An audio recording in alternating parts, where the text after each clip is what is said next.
अभी रिसेंटली हमारे भारतीय अंतरिक्ष यात्री शुभांशु शुक्ला ने अंतर्राष्ट्रीय अंतरिक्ष स्टेशन यानी कि ISS से देश के छात्रों से हैम रेडियो के जरिए बातचीत की। लेकिन यहाँ पर सवाल ये उठता है कि आखिर ये हैम रेडियो है क्या, ये काम कैसे करता है और क्यों अंतरिक्ष में इसका उपयोग किया जाता है। तो इन सब के बारे में जानेंगे इस वीडियो में। हेलो, मैं हूं स्वर्ण और आप देख रहे हैं स्विच।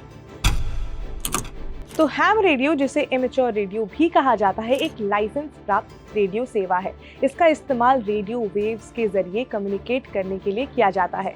इसका यूज एजुकेशन पर्पस, रिसर्च और इमरजेंसी वाली सिचुएशन में की जाती है। जैसे मान लीजिए कि अगर कहीं पर कोई आपदा आ गई है और उसकी वजह से जो नॉर्मल कम्युनिकेशन के जो मेथड्स हैं वो काम नहीं कर पा रहे हैं, तब इसका इस्तेमाल किया जाता है।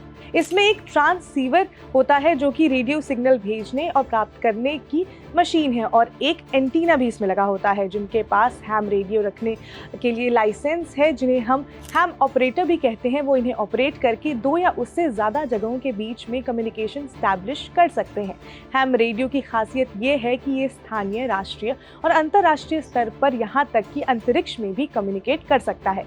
हैम रेडियो और स्पेस का क्या कनेक्शन है वो भी जान लेते हैं। तो हैम रेडियो का अंतरिक्ष में प्रयोग सबसे पहले 1983 में स्पेस शटल मिशन के दौरान किया गया था। इसके बाद अंतर्राष्ट्रीय अंतरिक्ष स्टेशन ISS में भी immature radio on the international space station ARISS नाम से एक विशेष जो था वो हैम रेडियो सिस्टम स्थापित किया गया था। इसका ऑब्जेक्टिव था कि छात्रों और अंतरिक्ष यात्रियों के बीच में संवाद के माध्यम से युवा पीढ़ी को प्रेरित करना।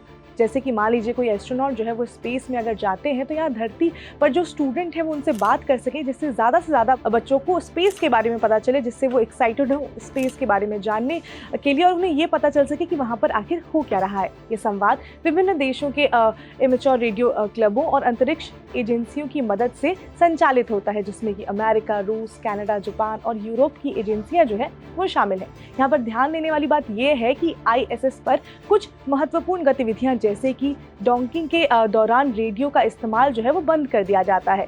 इससे बाकी के ज़रूरी सिग्नल में दिक्कत ना आ जाए, इस वजह से यहाँ एक टर्म आया है डॉकिंग। तो अंतरिक्ष यात्रा में डॉकिंग का मतलब होता है कि 2 अंतरिक्ष यानों या उनके हिस्सों को आपस में जोड़ने से। ये जोड़ आमतौर पर लोगों या सामान को एक से दूसरे स्टेशन भेजने या किसी बड़े ढांचे को जोड़ने के लिए किया जाता है। इसमें एक अंतरिक्ष यान को बहुत सावधानी से दूसरे यान के पास ले जाकर उससे जोड़ा जाता है, जिसके लिए एक खास डॉकिंग मैकेनिज्म यानी कि जोड़ने वाली तकनीक का इस्तेमाल किया जाता है। इसलिए हैम कम्युनिकेशन अगर स्पेस में हो रहा होता है तो उसका निर्धारित समय भी तय होता है।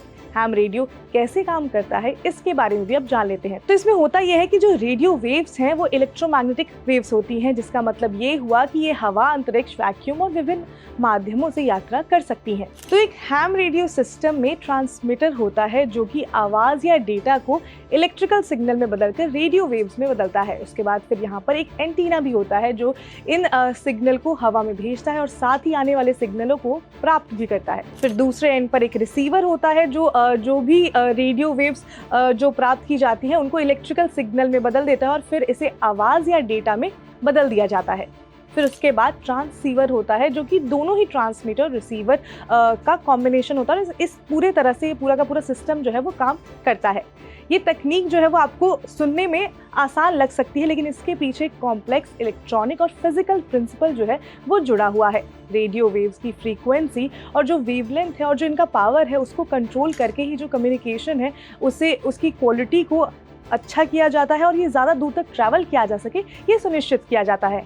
आज के डिजिटल युग में भी हैम रेडियो हाईली रिलायबल और इफेक्टिव मीन्स ऑफ कम्युनिकेशन है, स्पेशली इमरजेंसी के टाइम पे। इमरजेंसी सिचुएशन में काफ़ी ज़्यादा इफेक्टिव साबित होता है। भारत में हैम रेडियो ने भुज भूकंप जब 2001 में आया था, 2004 की जब सुनामी आई थी, 2013 में जब उत्तराखंड में बाढ़ आई थी, तो इन सब आपदाओं में हैम रेडियो के माध्यम से ही आपातकालीन संपर्क जो था वो बनाया गया था। तो बेसिकली हैम रेडियो का इस्तेमाल जो होता है वो इन सब सिचुएशन में काफ़ी ज़्यादा इफेक्टिव हो जाता है, जब जो बाकी कम्युनिकेशन के जो मीडियम है वो काम नहीं कर रहे होते। तो अब आई होप आप ये समझ गए होंगे कि हैम रेडियो है क्या, ये किस तरह से काम करता है और किस तरह से स्पेस से इससे बातचीत की जाती है। तो अगर आपको वीडियो इन्फॉर्मेटिव लगी हो तो लाइक करें, शेयर करें, सब्सक्राइब करें।